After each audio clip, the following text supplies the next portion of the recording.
They thought Christmas Eve ended when they sent my little girl out into the snow. They thought one slap, one locked porch, and one terrified walk home would be buried under the word family. But when I saw the bruise on Leah's face and heard her whisper that she was sorry for ruining Christmas, something in me went completely still. I had survived my mother, my golden child sister, and my father's silence once. My daughter would not survive them next. So I saved the medical record, the doorbell footage, the CPS report, and the voicemail they forgot would become evidence. Chapter 1. Christmas on the Porch. While I was 12 hours into a Christmas Eve shift at North Star Children's Hospital, my sister slapped my 7-year-old daughter across the face, locked her outside on my parents' porch, and then let her walk home alone through the snow. By the time I found Leah, she was standing outside our duplex in uptown Minneapolis, with no coat zipped, no key, and a bruise blooming under her left eye. My family called it discipline. I called it the last night they would ever have access to my child. My name is Maren Whitlock.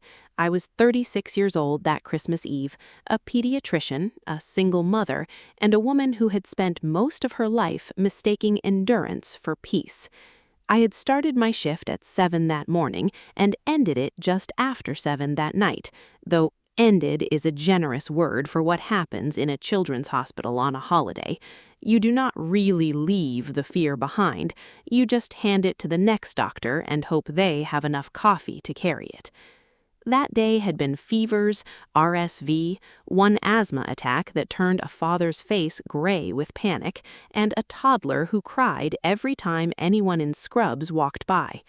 The unit was understaffed because it was Christmas Eve, and every hallway smelled like sanitizer, cafeteria coffee, and the cheap peppermint lotion one of the nurses had passed around in an attempt to make the place feel festive. By the time I changed out of my white coat, my shoulders ached so badly I could feel each hour of the shift sitting between my ribs. But I kept myself moving with one small picture in my mind. Leah at my parents' house in Winden Hills, warm socks, a plate of cookies, her cousins tearing wrapping paper, my mother pretending everything was normal for one night. I did not fully trust my family. I want to be honest about that. Trust was never the word I would have used for them, but I had let myself believe they could be decent to a child on Christmas. I had let myself believe that whatever Imogen Whitlock had done to me, whatever Celine had learned from her, they would not aim it at Leah. Not really. Not in a way that mattered. That was the lie I told myself while I drove through the snow. The streets were slick and quiet, the kind of Minneapolis cold that made every breath feel metallic. Christmas lights blurred through the windshield. I remember thinking that the city looked soft from the outside, like the whole world had been wrapped in white paper and asked to behave. My parents' house looked perfect when I pulled up. Garland around the railing, warm yellow light in the front windows, a wreath on the door my mother probably adjusted 6 times until it looked effortless. If you had passed by, you would have seen exactly what Imogen wanted you to see. A family home, a holiday dinner, safety. Inside, it was too quiet. That was the first thing I noticed. No children laughing, no television blaring cartoons, no clatter from the dining room, just the low hum of the dishwasher and the scrape of plates as my mother stacked them with sharp, efficient movements. Imogen Whitlock was 64, a retired elementary school teacher who still knew how to make any room feel like a classroom where someone was about to be corrected. She stood at the sink in a cream sweater, pearls at her throat, her silver hair pinned back neatly. My father, Graham, 67, sat in the living room with the television muted, his reading glasses low on his nose, staring at the screen like words might save him from participating in his own house. My sister, Celine Voss, leaned against the kitchen island, wine glass in one hand, phone in the other. 39, polished, blonde, and calm in the way only guilty people can be when they have already decided the story will favor them. I looked past all of them. Where's Leah? Celine did not even put down her phone. She went home. For 1 second, the sentence did not enter me. It hovered there, wrong and impossible. Home? My mother slid another plate into the dishwasher. We all decided she needed a lesson. I turned to her slowly. What does that mean? Celine finally looked up, annoyed more than nervous. It means your daughter made dinner miserable. Ben wanted to see her new toy, and she acted like a spoiled little brat about it. Ben was Celine's 8-year-old son. He had broken 2 of Leah's toys that year alone. A music box in March, a little ceramic fox in October. Both times Leah had been told accidents happen. Both times Ben had been handed a cookie so he would stop crying. She didn't want him to break it, I said. Celine gave a short laugh. Listen to yourself. She is 7. She does not get to control the room. My mother closed the dishwasher with a soft click. In this family, children learn to share. I felt something in my chest begin to separate from the rest of me. Where's my daughter? Celine's mouth tightened. I told you she went home. Alone?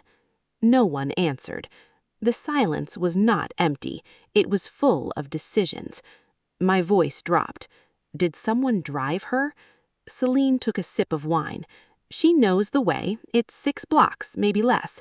Don't make it sound like we sent her across the state. It was dark. It was snowing. She was 7. My mother turned then, her face arranged into that familiar expression, the one I knew I was becoming difficult. She was on the porch first. She needed to calm down. My hand tightened around my keys. On the porch? Celine rolled her eyes. Oh, please, it was not Siberia. She was out there until she was ready to apologize. How long? My father shifted in his chair, but did not speak. How long, Celine? She looked at my mother before answering. Just a flicker, but I saw it. I don't know, 40 minutes, maybe an hour. She was being dramatic. Later, I would find the text in the family group chat, timestamped 7:18 p.m., from Celine herself. She's outside until she's ready to apologize. Later, Leah would tell me it felt like forever. Later, the timeline would land at 52 minutes on that porch before Celine opened the door and told my daughter that if she wanted to act grown, she could walk home like one. But in that kitchen, I only knew this. They had put my child outside in a Minnesota winter and then let her leave alone. I looked at my father. You let this happen? He did not meet my eyes. Your mother handled it. That was Graham Whitlock in one sentence. He never was the one holding the match. He just made sure the people who did never had to stand alone in the smoke.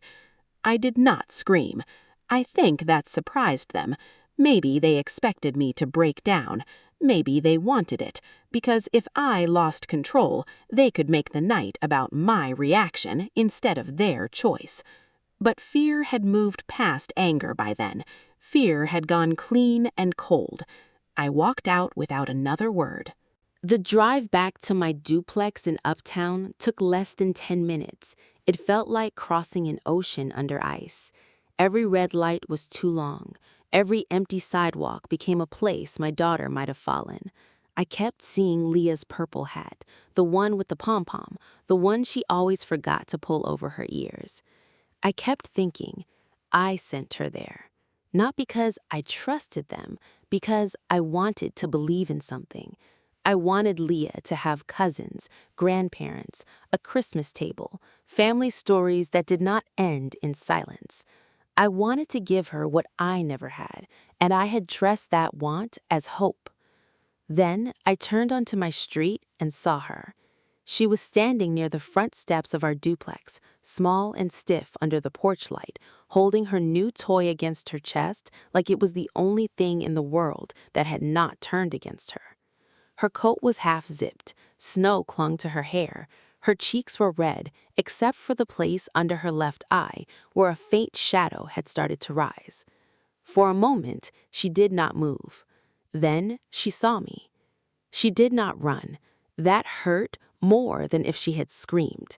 She only said, very softly, "You were at work." I was out of the car before I remember parking it. "I have you," I said, though my voice came out rough. "I have you now." Inside, I wrapped her in the thick blue blanket from the sofa and turned the heat up until the old radiators began to knock. Her fingers were pink and cold, almost stiff when I held them between my hands. She watched my face too carefully, like she was trying to figure out which version of the truth would make me least upset. "Tell me what happened, baby." Her lower lip trembled. "Aunt Celine said I was selfish." "Why?" "Ben wanted my snow globe fox, the little glass toy she had picked out with her own allowance money 2 weeks earlier. I didn't want him to play with it," she whispered. "He breaks things." "You said no?" She nodded. "Grandma said family shares. Aunt Celine said I was acting ugly. I cried, and then everyone looked at me." She swallowed. "I said I wanted you." I brushed wet hair away from her cheek. She flinched before she could stop herself. That was when I saw the bruise clearly, a small, ugly shadow under her left eye. My body went still. "Leah." Her eyes filled. She slapped me because I talked back. I could hear my own pulse. The room narrowed to that mark on my child's face. "Then they made me go outside. Grandma said I could come back when I was ready to be part of the family." Her voice broke on the word family. "I walked home because I thought maybe you were here, but you were at work." She looked down at the blanket twisted in her fists. "I'm sorry I ruined Christmas." That nearly undid me. Not the slap, not the porch, not the walk through snow. That sentence. The fact that my 7-year-old daughter had been hurt, humiliated, abandoned, and still believed the problem was her. I knelt in front of her. "Leah, look at me." She did. "You did not do anything wrong by saying no." "But Ben was sad." "Ben can be sad. That does not make your no wrong." She blinked slowly, exhausted. "I'm cold." "I know." I held her until the shivering eased. Then I did what I had been trained to do in emergencies. I moved carefully. I made a record. I took photos of her cheek from 3 angles with the time visible on my phone screen. I photographed her red fingers, her wet socks near the heater, the snow melting on the hem of her coat. I wrote down the exact time I had ended my shift, the time I had arrived at my parents' house, the time I found her outside our duplex. I saved the weather report from Minneapolis that evening. I opened a note and typed Leah's first account in her own words as closely as I could while the memory was fresh. Then I called Celine once. She answered on the second ring. "So you found her." No apology, no fear, just irritation. "What exactly did you do to my daughter?" She sighed. "Do not start, Maren. What did you do?"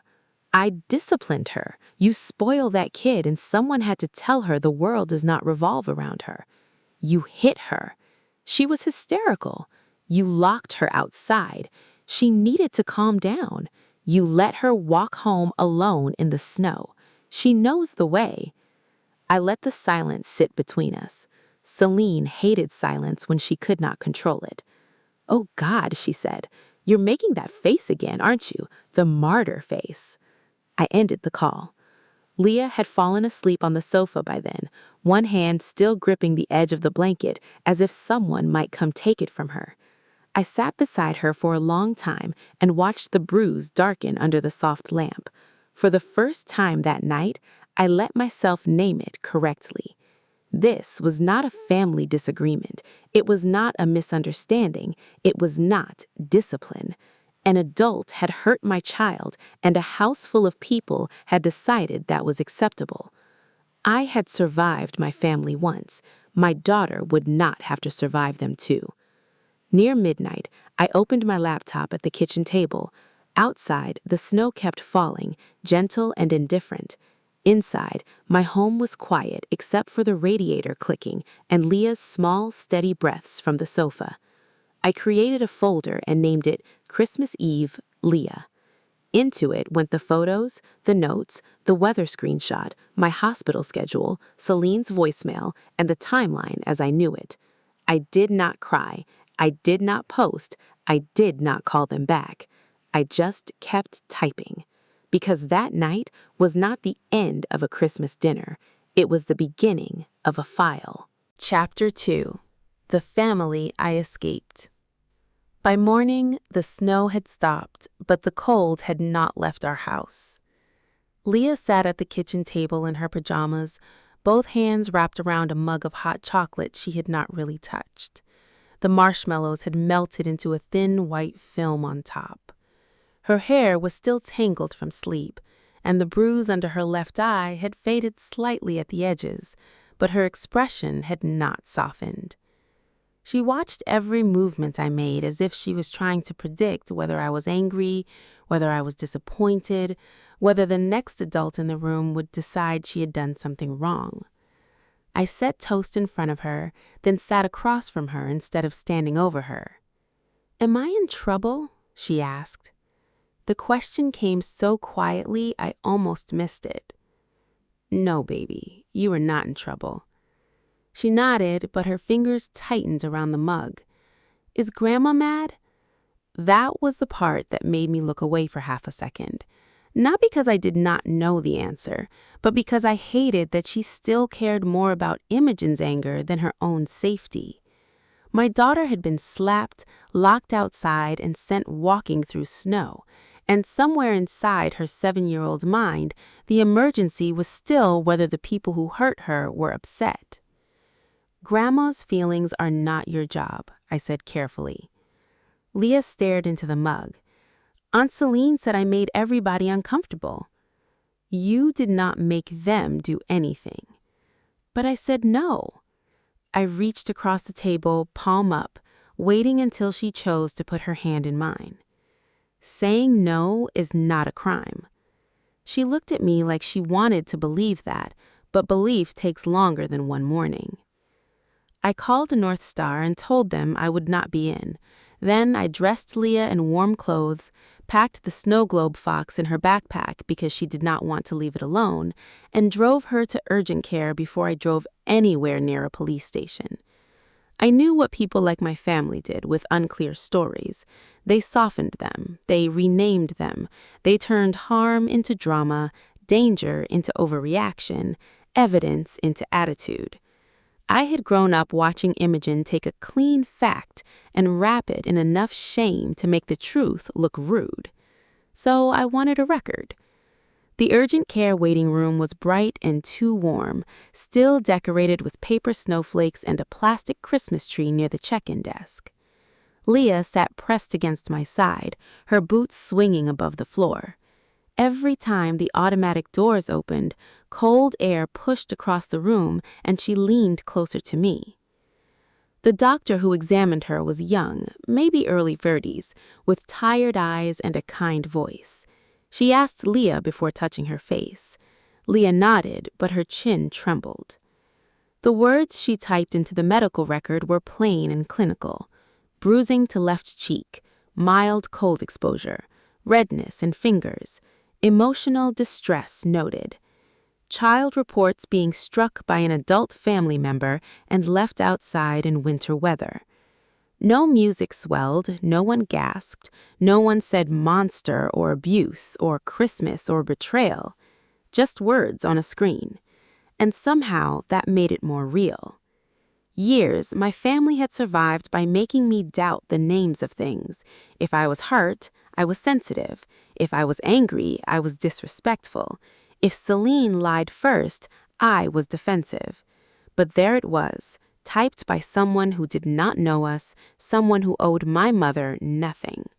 Bruising, cold exposure, emotional distress. While Leah sat on the exam table, I saw myself at 9 years old, standing in my mother's hallway beside a shattered blue vase. Celine had knocked it off the console while spinning in socks, but she cried first. That was always her talent. She cried before anyone asked a question, and by the time I opened my mouth, the verdict had already been chosen. Maren pushed me, Celine sobbed. I had not touched her. Imogen did not ask. She looked at me like the disappointment had been waiting all day for a reason. Jealousy is ugly, Maren. Graham stood at the end of the hall with his hand on the banister. I remember looking at him because I thought surely he had seen. Surely one adult would tell the truth.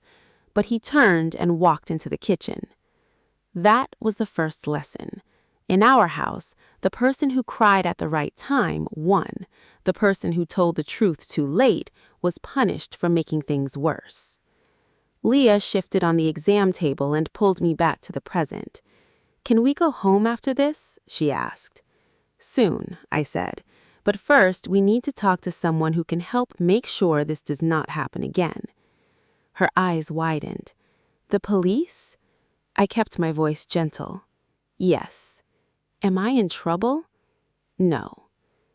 The second lesson from my childhood arrived before I could stop it. Imogen had always been gifted at renaming pain. She never screamed, she corrected. She never shamed, she taught lessons. She never made us afraid, she demanded respect. If I cried, I was dramatic. If I argued, I was ungrateful. If Celine hurt me, I was told sisters needed to learn grace. I grew up believing love was something you earned by being quiet, helpful, and easy to dismiss. And then I looked at Leah, small and careful on that exam table, and felt the full weight of what I had done. I thought I had escaped it. Then I found my daughter standing in the cold. The Minneapolis Police Child Protection Unit was quieter than I expected the morning after Christmas. Fluorescent lights hummed overhead. Someone had taped a crooked paper wreath near the front desk. Leah held my hand so tightly my fingers ached. Detective Anna Morales met us in a small interview room with soft chairs and a box of crayons on the table. She was 43, with dark hair pulled back and the calm expression of someone who had learned not to rush frightened children. She did not call Leah sweetheart. I appreciated that more than I can explain. Adults often used soft words like blankets, but children who had just been hurt could hear the trap in sweetness. Anna sat across from us and said, "Leah, I'm going to ask some questions. You can stop any time. Your mom is right here." Leah looked at me. I nodded. Anna asked what happened at dinner. Leah told her about Ben wanting the snow globe fox, about saying no, about Celine calling her selfish, about Imogen saying family shares, about the slap.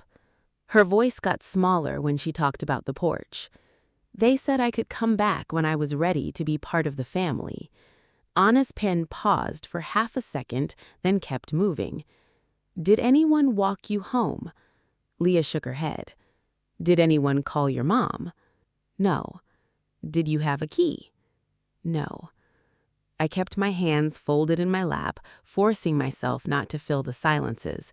Every instinct in me wanted to rescue Leah from having to say it out loud, but another part of me knew that silence had protected the wrong people for too long. When Leah finished, Anna turned to me. "With your permission, I'd like to forward this to Child Protective Services." For one beat, I felt the old fear, the family fear, the voice in my head that sounded like Imogen, telling me this was too much, too public, too ugly. Family matters stayed inside family walls. That was how they survived. Then Leah looked down at her shoes and whispered, "Will Aunt Celine hate me?" That was the moment the old rule died. I signed the consent. By the time we got home, Leah was exhausted. I made boxed macaroni and cheese because it was all she wanted, and she fell asleep on the couch before the bowl cooled. I covered her with the same blue blanket from the night before and sat at the kitchen table with my laptop and my bank app open. The numbers were all there, neat and insulting. Summit Youth Hockey Academy, monthly automatic payment for Ben. Crescent Ballet Conservatory, monthly payment for Calla. Imogen Whitlock Wellness Retreat Deposit, Arizona. None of them were emergencies. None of them were obligations. But I had treated them like rent I owed for belonging. Celine always said things were tight. Just until spring, she would say. Just until the boutique had a better month.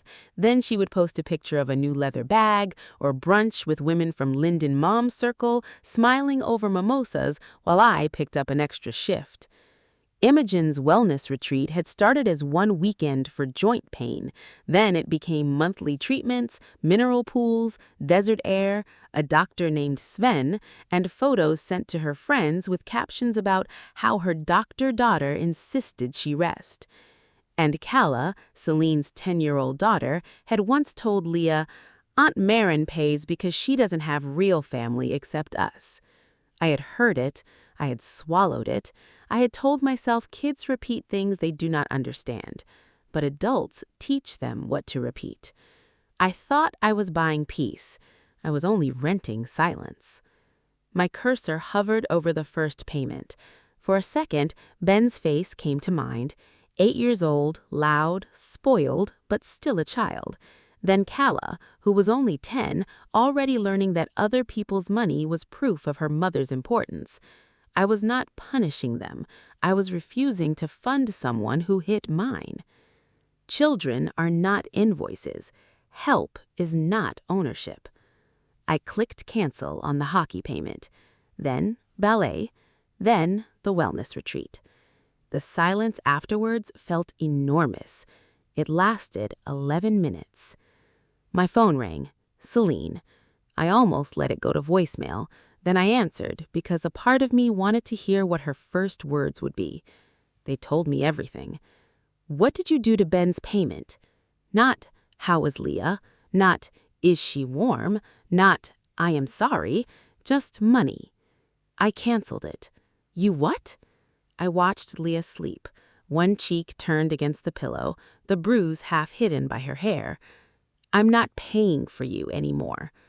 You cannot just do that. He has practice next week. Do you have any idea how embarrassing this is? No. Maren, stop being dramatic. You are hurting my children because you are mad about one overblown night. My voice stayed calm. I am not punishing your children. I am refusing to fund someone who hit mine. The line went silent. Then Celine said, cold and low, "You are going to regret making this public." She hung up.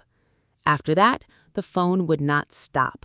Celine called again, then my mother, then Graham. By 9 that night, there were 27 missed calls and 14 voicemails. Imogen said I was tearing the family apart. Celine said Ben was crying. Graham said I needed to think about what this was doing to my mother. Not one of them asked how Leah was. I placed the phone face down on the kitchen table. For the first time in my life, I did not feel guilty for refusing to answer. I felt like I could breathe. Chapter 3. Receipts Don't Lie. The first place Celine went after she lost access to my money was not my voicemail. It was Facebook. By noon the next day, a screenshot landed in my messages from Nina Calder, the charge nurse at North Star, and one of the few people in my life who knew how to ask a question without turning it into an accusation. "Maren, is this about you?" The post was from the Linden Mom's Circle, a private group Celine treated like her personal press office. Some people use children as weapons. Real family doesn't call the police over discipline. Pray for the kids being punished because one adult can't handle boundaries. There was no name. She did not need one. In Linden Hills, subtlety had always been a costume people wore when they wanted gossip to look like concern. The comments were already filling in. "That's awful. Kids should never be dragged into adult drama. You're such a good mom, Celine. Stay strong." People are so quick to destroy family these days. Someone asked what happened. Celine replied, "A spoiled child, a dramatic mother, and a family being punished for trying to teach respect." I stared at the screen until the words blurred. My daughter had been slapped, locked outside, and sent through snow with no key, and Celine had managed to turn herself into the wounded party before lunch. For one wild second, I wanted to type everything. The bruise, the urgent care record, the police report, the way Leah had asked if Aunt Celine would hate her. I wanted to tear the polished mask off my sister in front of every woman who had ever liked her charity posts and boutique photos. Instead, I called Michael Adler. He answered on the third ring. "Tell me you did not respond online." I didn't. Good. I want to. I know. She is lying. Of course she is. That's why you don't fight her in a comment section. You save the post, you screenshot every reply, and you let her build a record of retaliation in her own words. I sat at the kitchen table with my phone in one hand and my laptop open in front of me. Leah was in the living room arranging stuffed animals in a row, quieter than she should have been. Michael's voice softened. "Maren, I need 3 things from you: medical record, police report number, and anything where Celine admits physical contact. I have a voicemail. Send it." I forwarded the file. He stayed on the line while it loaded. Celine's voice filled the speaker, sharp and irritated. "You're acting like I beat her. I slapped her once because she was hysterical. That is called discipline." There was a pause. Then Michael said, very quietly, "She just gave us the word slapped. Don't lose this." "I won't." And Maren, "Yes? From now on, assume every emotional outburst they send you is a gift." That afternoon, CPS called. Kayla Brenner was 32, younger than I expected, with a steady voice and the kind of patience that didn't feel performative. She asked if Leah and I could come in for a child interview at a family services office near downtown Minneapolis. I almost asked if it could wait. Leah had already spoken to the doctor, to Detective Ana Morales, to me. It felt cruel to make her repeat the worst night of her life again. But Kayla said, "We won't force her to talk. Sometimes children show us what they can't say yet." So I drove Leah there with her snow globe fox wrapped in a scarf on her lap. The room Kayla brought us into had low chairs, washable markers, a dollhouse, and a rug with roads printed on it. Leah looked at the toys first, then at the door, then at me. "You're staying, right?" "I'm staying." Kayla sat on the floor instead of behind the desk. "Leah, would you draw me a place that reminds you of Christmas?" Leah took a blue marker, then a yellow one, then a gray one. For a while, the only sound was marker scratching paper. She drew a big house with bright windows, a Christmas tree inside, little circles for faces around a table. Then she drew one small figure outside the door. Kayla leaned closer, not too close. "Who was that outside?" Leah's hand stopped. "That was me." Kayla waited. Leah added a gray line under her feet. "When I wasn't family." The room went still. I kept my face calm because Leah was watching me.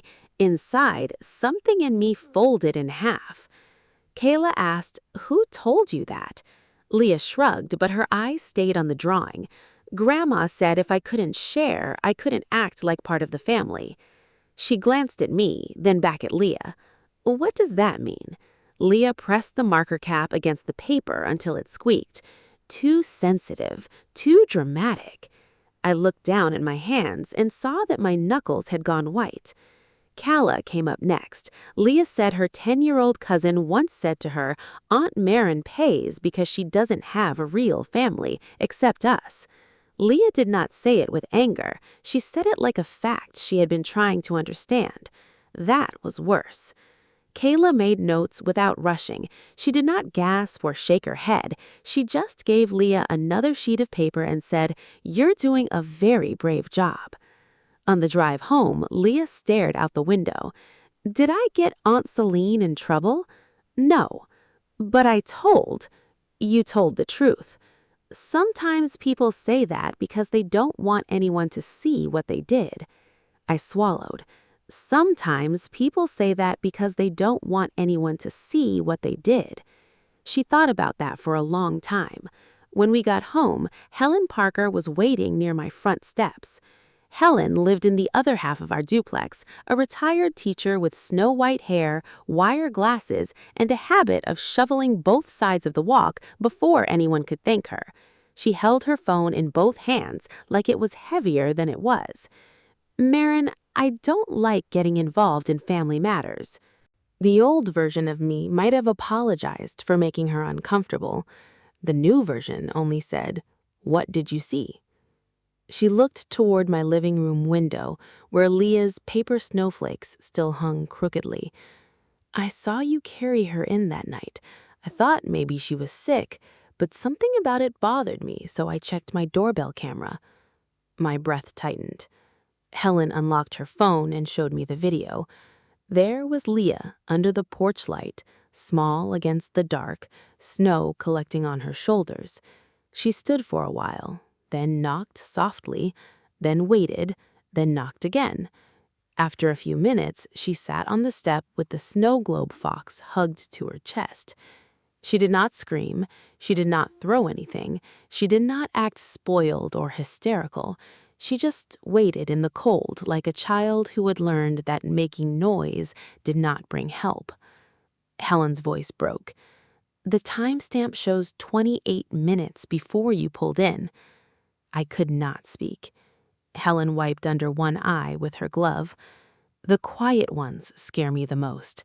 Children don't get that quiet unless they've learned crying doesn't help."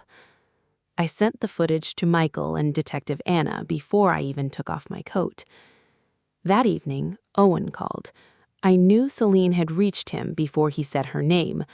Owen Rusk, Leah's father, had never been cruel in the obvious way. He was not like Celine. He did not sharpen words for sport.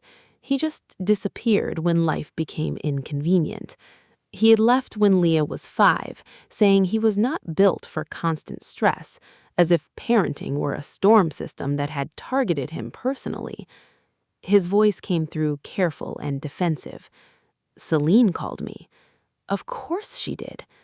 She says you're involving police over a family discipline issue." I closed my eyes. "Owen, she said you cut payments for her kids. She said you're unstable, Maren." There it was, the word people reached for when a woman stopped cooperating. Is this really what happened, or is this your family going nuclear again? The question hurt more than I wanted it to, not because I valued Owen's judgment, but because I was tired of having to prove reality to people who had not been there. "I'm sending you 3 things." "What things?" "The urgent care summary, the police case number, and footage of your daughter standing outside our door in the snow." He said nothing. "I'm not going to argue. Watch it." I hung up before my voice changed. He called back 40 minutes later. This time there was no defensiveness. How long was she outside? 52 minutes on my parents' porch, based on Leah's statement and Celine's own chat in the family chat. Then 28 minutes outside here, 6 blocks in between. His breathing shifted. "Jesus, Maren." "Yes." "Why didn't anyone call me?" "Because this was never about Leah. It was about controlling me." Another silence. Then he said, "What do you need me to sign?" I looked toward the living room, where Leah had fallen asleep with one hand tucked under her cheek. "Temporary agreement. No visits with Celine or Imogen, no unsupervised contact, no family holidays through your side if they're invited." Send it. Owen did not become a hero that night. He did not erase the years he had chosen distance. But for once, he did the minimum without making me beg for it, and that was enough. By the next morning, I had added Celine's post, the police report, the voicemail, screenshots, CPS notes, doorbell footage, Owen's message, and the voicemail to the Christmas Eve file. I thought I understood the shape of the fight then. I was wrong. At 6:12 p.m., sitting in my parked car outside North Star Children's Hospital, I opened an email with the subject line, Notice of Preliminary Review. It was from the Minnesota Board of Medical Practice. The words were formal, sterile, and worse than shouting. A complaint had been filed alleging emotional instability, abusive behavior to a minor child, and concerns regarding my fitness to practice pediatrics. The complainants were listed as Imogen Whitlock and Celine Voss. For a few seconds, the hospital sign blurred through the windshield. North Star Children's Hospital, white letters glowing against the snow. The place where I had spent years holding terrified parents steady, catching fevers before they became seizures, kneeling beside children so they would not feel small. My mother and sister were trying to turn me into a danger to children. I called Michael with my hand still shaking. He listened without interrupting. Then he said, "When was the complaint filed?" I checked the timestamp. 36 hours after I canceled the payments. A low breath from him. Good. Good? Yes, good, because now they have given us motive, timing, and retaliation. I looked at the folder on my phone. Medical record, police report, voicemail, screenshots, CPS notes, doorbell footage. Michael's voice steadied me. Don't panic, Maren. Receipts don't lie. Outside the hospital, snow moved through the parking lot lights like ash. I sat there until my breathing slowed, my phone warm in my hand, my fear still present, but no longer in charge. For the first time, I understood that my calm was not just protection, it was a weapon. The next morning, I put on my hospital badge with hands that looked steadier than they felt. North Star Children's Hospital smelled the same as it always did: antiseptic, warm plastic, coffee that had been sitting too long, and the faint sweetness of the stickers we gave to children after shots. The automatic doors slid open, and for a second I wanted to turn around. Not because I had done anything wrong, but because shame has a way of entering the body before truth gets a chance to speak. I was a pediatrician. My job was to notice when children were hurt, when a cough was more than a cough, when a parent's smile was too tight, when a child flinched before they were touched. And now, my mother and sister had written my name on a complaint, suggesting I was unsafe around children. That kind of accusation does not have to be true to leave a stain. My first patient that morning was 4 years old, terrified of a flu swab. He hid under his mother's coat and kicked one sneaker against the exam table. I crouched until I was eye level with him. "Do you want to hold the flashlight or the sticker first?" He peeked out. "Sticker." Excellent choice. His mother gave me a tired smile. I smiled back. My voice worked. My hands worked. I listened to lungs, checked ears, explained dosage, reassured a father that a fever was frightening but not automatically dangerous.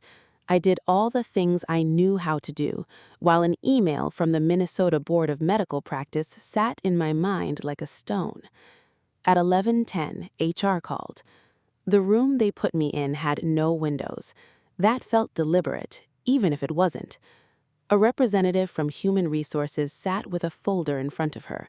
Beside her was Dr. Marlene Shaw, 52, head of pediatrics, silver-threaded hair cut just below her jaw, calm eyes, no nonsense in her posture. The HR representative began carefully. "Maren, we received notice of a preliminary review from the Minnesota Board of Medical Practice. At this point, this is not a disciplinary action. There is no suspension." At this point, those 3 words landed harder than the rest. I kept my hands folded. "I understand." Dr. Shaw leaned forward. "There have been no patient complaints, no concerns from staff leadership, no clinical incidents. We are following procedure because we have to, not because we have reached any conclusion." I looked at her, and for one dangerous second, kindness almost broke me. "My family filed this because I reported what happened to my daughter." I read the summary you provided. Then you know this is retaliation. Dr. Shaw's expression did not change, but her voice softened by 1 degree. I know your record here matters. We will follow process, not gossip. I nodded, because if I spoke too quickly I would cry, and I refused to let the first tears I shed at work be because of Imogen Whitlock and Celine Voss. After the meeting, I went to the staff bathroom, locked myself in the last stall, and pressed both palms against the cool metal partition. Mortgage, insurance, Leah's therapy, groceries, the old radiator in the duplex that needed replacing. All of it flashed through my mind in quick, ugly pieces. My family did not just want an apology. They wanted me unstable. They wanted me desperate. They wanted me back in the role they understood, the daughter who would do anything to make the punishment stop. By noon, the whispers had started. I walked into the break room and heard Tessa Monroe's voice before she saw me. Tessa was 41, a nurse who had always been pleasant in hallways and sharp in rooms she thought her words could not travel. Boards don't review nothin'. The room went silent when I stepped in. Tessa looked down at her yogurt cup. Nina Calder, 34, charge nurse, friend, and the only person in that room who did not suddenly find the floor fascinating, pulled out the chair beside her with her foot. "Sit, Maren." I sat. Nina pushed half a granola bar toward me. "Eat something." "I'm not hungry." "I didn't ask if you were hungry."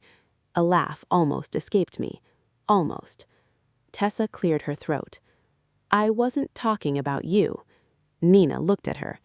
"Then you won't mind stopping." Tessa's face flushed. I picked up the granola bar. It tasted like cardboard and loyalty. Nina leaned closer and lowered her voice. "You don't owe them your breakdown." That sentence stayed with me for the rest of the day. That night, after Leah fell asleep with the hallway light on, I sat on the floor of my bedroom with my laptop, my phone, and Michael Adler on speaker. He had built the timeline like a surgeon lays out instruments. Christmas Eve, Leah is struck and left outside. Morning after, urgent care record. Same day, police report and CPS referral. Then you cancel payments. 36 hours later, Celine and Imogen file with the board. They're going to say they were concerned before. Then they can explain why they waited until the hockey payment failed. I leaned back against the bed frame. What if the board believes them? Maren, there is no patient complaint, no workplace complaint, no school complaint. What they have is family members accused in a child endangerment investigation trying to label you unstable after losing financial support. And Celine gave us the voicemail, the post, the timing, the motive. I want to say something publicly. No. Maren. No. No long posts, no naming them, no emotional details. If you speak, it is neutral, short, and I review it first. I hate that she gets to lie. She doesn't get to lie. She gets to create evidence. Let her. So I posted 3 sentences the next morning, approved by Michael, stripped of every word my anger wanted to include. I wrote that I was cooperating fully with the appropriate authorities, that my priority was my daughter's safety and privacy, and that I trusted the process to separate facts from retaliation. No names, no accusations, no performance. It felt too small. Then Maddie Ellis commented. Maddie was 36, the mother of a former patient, a little boy I had treated through a frightening pneumonia the year before. Dr. Whitlock once stayed 2 hours past her shift to explain my son's care plan because I was scared and alone. I don't know the details here, but I know the doctor who sat with my family. She is careful, kind, and steady. A few other parents followed. Not many. Enough. I did not mistake it for victory. Public support can be as temporary as public suspicion, but it reminded me that I had a life my mother had not built, a reputation Celine had not given me, and a name that did not belong to their version of the story. Meanwhile, Imogen was building her own performance. Pastor Elaine Brooks called me 3 days later. She was 56, the kind of pastor who remembered birthdays and brought casseroles without making you ask. My mother had volunteered under her and the children's ministry for years, reading picture books in a soft voice that must have sounded convincing to people who never saw what happened when the doors closed. "Maren, I hope it's all right that I'm calling." "It's fine. Your mother came to me. I assumed she would." Elaine was quiet for a moment. She said this was a discipline issue that got twisted.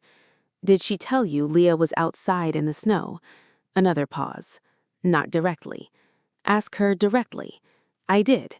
"And?" Elaine exhaled. "She said children need to learn respect." I looked toward Leah's bedroom door.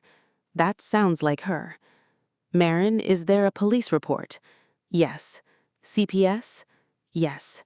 "A medical record?" "Yes." Elaine's voice changed then, not dramatically, but enough. "I'm sorry." I was so tired of sorry arriving after evidence. "She should not be working with children right now," I said. "I understand."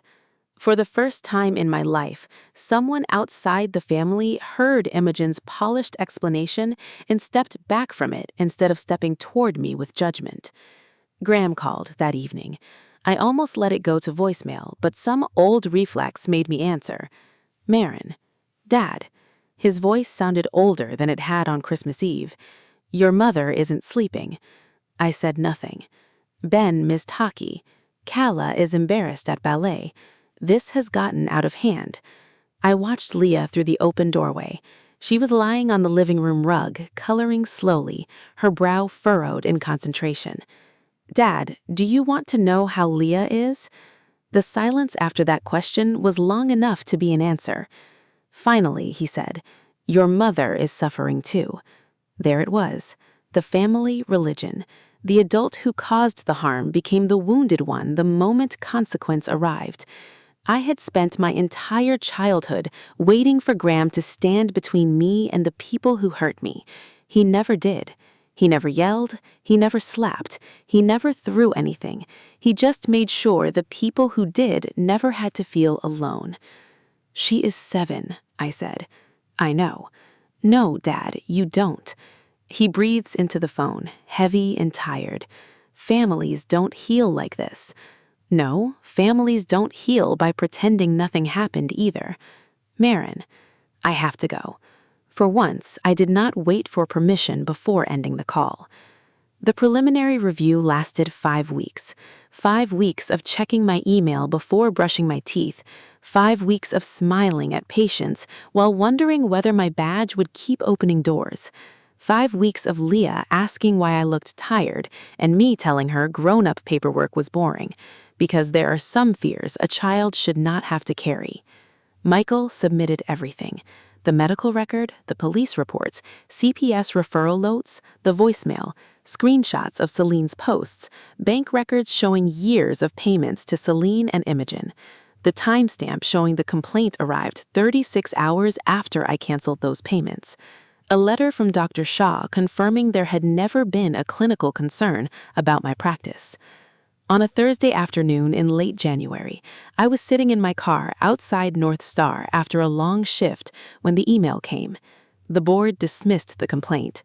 No disciplinary action, no finding of professional misconduct, insufficient evidence connected to patient care or clinical practice, concern noted regarding possible retaliatory context. I read it once, then again. Then I put my head back against the seat and let out a breath that felt 5 weeks old. I did not cheer, I did not cry. I called Leah. She answered on the tablet at home, her face too close to the screen. "Mom, are we having mac and cheese tonight?" I laughed then, one small sound that surprised me. "Yes, baby, we can have mac and cheese." "With peas or without peas?" "Without." "Good." That was the moment I felt my life return to me, not as a grand victory, but as a child asking for dinner. Then Detective Anna Morales called. Her name on the screen tightened the air again. "Dr. Whitlock, I wanted to update you before the notice goes out." I sat up. "Okay." "The charging review is complete. Given the evidence, the county is moving forward. Celine Wass is being offered a plea agreement for misdemeanor assault and child endangerment, Imogen Wass for reckless endangerment and neglect. My fingers tightened around the steering wheel. And if they don't take it, then we proceed with the footage, voicemail, medical record, CPS statement, and the text timestamp from Christmas Eve. I looked through the windshield at the hospital lights reflecting off the snow. When? Court date will be set within the next few months. I thanked her, though the words felt strange in my mouth. After we hung up, my phone buzzed again. Celine, a text this time. You won't stop until you ruin this family, will you? I looked at the message for a long time. Then I looked at the photo Nina had sent me earlier. Leah asleep on the sofa after school, her face softer than it had been in weeks, the blue blanket tucked under her chin. I did not answer Celine. I only thought, I didn't ruin the family. I stopped letting the family ruin my child. Chapter 5. No contact was protection. 5 months after Christmas Eve, I walked into Hennepin County Court in a dark wool coat, with my hair pulled back and no white coat to hide behind. I did not bring Leah. That was the one thing I would not let them have. My 7-year-old had already stood in enough rooms where adults decided what her pain meant. Her urgent care record was there. Her CPS statement was there. Notes from the first therapy sessions were there. But Leah was at school with a packed lunch, a purple water bottle, and no idea that the people who had left her in the snow were about to sit in front of a judge. Owen sat 2 rows behind me. He did not try to take my hand or whisper anything dramatic. He just showed up, quiet and sober, which was more than he had done for many years. I did not forgive him for leaving, not that day, but I accepted that for once he had chosen Leah without making it about himself. Celine arrived with Rachel Pike, her attorney, a sharp-looking woman in a gray suit who carried the case file like it was heavier than she expected. Celine still looked polished, cream coat, smooth hair, pearl earrings, the careful face she wore for parent nights and charity drives. But there was a tightness around her mouth that no lipstick could soften. Imogen came in beside Graham. My mother's chin was high, her eyes fixed straight ahead, as if dignity were something she could perform hard enough to recover. Graham looked down at his hands. He had always looked down when someone needed him to look up. When the hearing began, Rachel Pike tried to make it small. This was a holiday family dispute that escalated beyond anyone's intention. My client believed she was correcting disrespectful behavior. This was discipline that went wrong, not malice. Discipline. That word again. Celine stood when asked to speak. Her voice trembled in exactly the places it needed to. I was overwhelmed. Ben was crying. Leah was refusing to share. I never meant for anyone to get hurt. I just wanted her to learn that family matters. Imogen spoke next, softer, colder. Children today are not taught respect. We were trying to teach her that actions have consequences. I sat very still. For once, I did not have to argue with their version of events. The record did it for me. Detective Anna Morales summarized the police report. Kayla Brenner presented the CPS findings. The urgent care record was entered. Bruising to left cheek, mild cold exposure, emotional distress. Then came the text from the family group chat, time-stamped 7:18 p.m., Celine's own words. She's outside until she's ready to apologize. I watched Celine's eyes drop to the table. Then Michael played Celine's voicemail. You're acting like I beat her. I slapped her once because she was hysterical. That is called discipline. Judge Eleanor Whitcomb, 58, looked over her glasses at Celine. Miss Voss, do you understand that a 7-year-old cannot be left outside in freezing weather as a method of correction? Celine began to cry. I was stressed. Everyone was upset. She would not calm down. Judge Whitcomb's voice did not rise.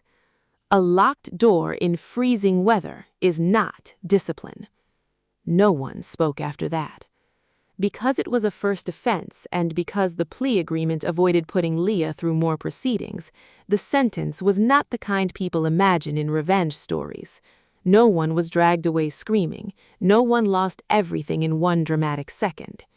Real consequences are often quieter than that. Celine pleaded to misdemeanor assault and child endangerment. She received 180 hours of community service, $2,750 fine, and 18 weeks of anger management and parenting classes. The protective condition was the part I cared about. No contact with Leah. No messages through relatives, no gifts, no holiday invitations, no sudden apologies delivered through children. Imogen pleaded to reckless endangerment and neglect.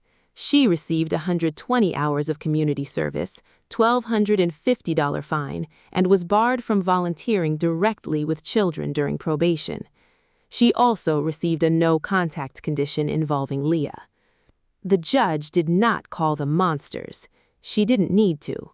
She called their choices dangerous, and for me, that was enough. Outside the courtroom, Celine passed me without looking at my face. Imogen paused as if she expected me to say something, maybe apologize for allowing the truth to become public, maybe soften the ending so she could still feel like my mother. I said nothing. Graham looked at me once, then away. Some silences are cowardice. Some silences are closure. The local paper ran the story with initials, but Linden Hills was not large enough for initials to protect anyone's pride. Within a week, Celine's old post in the Linden Moms Circle was being shared in screenshots. The same women who had commented, "Stay strong," began deleting their replies. A few mothers quietly stopped letting their children go to Celine's house. Her boutique did not collapse overnight. Life is rarely that neat. But the glow around her perfect mother image dimmed. People still bought birthday dresses and organic cotton pajamas, but they stopped asking her to chair fundraisers. Ben and Calla were affected, and I will not pretend that felt good. They were children. They had been taught entitlement by adults who should have known better. I was not happy that Ben missed hockey or that Calla's ballet friends whispered, but I was done being the wallet that kept Celine's mask in place. Imogen lost her place in the children's ministry at church. Pastor Elaine called it a temporary step back during probation. My mother called it humiliation. Her Arizona wellness retreat was canceled because I was no longer paying for desert air, mineral pools, and a doctor named Sven. Friends who used to praise her devotion to family began taking longer to return their calls. Then Graham called me one last time. I was folding Leah's laundry, tiny socks paired on the bed, when his name lit up my phone. "Maren, your mother is not doing well." I kept folding. "Celine has been isolated. The kids are embarrassed. This family needs healing." I looked toward Leah's bedroom door. She was inside, humming softly while arranging colored pencils. "Dad, how is Leah?" Silence. The same old silence. Then he said, "Your mother is suffering too." I closed my eyes. All communication about Leah goes through the protective order or my attorney. "Maren?" "No, Dad." He breathed my name like it was an accusation. I ended the call. That night, I realized I had spent my whole life waiting for my father to become brave. I had mistaken his quiet for gentleness, but sometimes quiet is just permission wearing a softer coat. Healing did not come all at once. After court, Leah still apologized when she spilled water. She apologized when I looked tired. She apologized once for her shoe came untied in the grocery store and I had to stop walking. Trauma does not leave a child just because a judge signs paper. So I took her to Dr. Priya Nandakumar, a child therapist who had warm lamps, soft rugs, and no rush in her voice. At the first session, Leah drew a big house with bright windows and one little girl standing outside. A few weeks later, she drew our duplex. 2 windows, a crooked roof, yellow light inside, me in the kitchen, her on the couch. The door was closed, but this time it did not look like punishment. It looked like safety. Dr. Priya asked her one afternoon, "If someone wants something that belongs to you, what can you say?" Leah whispered, "I should share." Dr. Priya nodded. "You can share if you want to. What else can you say?" Leah looked at me. I did not answer for her. A few weeks after that, she said, "They can ask, I can say no." The first time she used it was at school. A classmate grabbed her special set of glitter markers. Leah took them back with shaking hands and said, "No, you can ask, but I can say no." The other child got mad. Leah came home worried. Was I mean? I knelt by the front door. How did it feel? She thought about it. Scared, but also okay. I hugged her then, carefully, because I wanted her to know her body belonged to her too. The next Christmas, we did not go to anyone's house. We stayed home. We made boxed macaroni and cheese because Leah insisted it was tradition now. We drank hot chocolate with too many marshmallows. Snow tapped lightly against the windows, but inside, the radiators clanked and the tree leaned slightly to the left, covered in ornaments that did not match. Leah picked out a small wooden ornament shaped like a house. She wrote one word on it with a silver marker: safe. Then she hung it near the top of the tree, standing on a chair while I held the back steady. I looked at that little house swaying on the branch and understood something I wish I had understood years earlier. No contact was not revenge, it was protection. Blood had made them relatives, but their choices had made them unsafe. I did not owe loyalty to people who hurt my child. I owed Leah a home where no was not treated like disrespect, where silence did not protect cruelty, and where discipline would never be confused with fear. So, if you had been in my place, would you have called the police on your own sister? Would you have cut off the money, knowing children on the other side would feel the consequences of their mother's choices? Was I too cold, or did I finally do what a mother is supposed to do when family becomes the danger? Tell me what you would have done, because somewhere out there, another woman is being told to keep quiet for the sake of family, and maybe she needs to hear that protecting her child is not betrayal, it is love.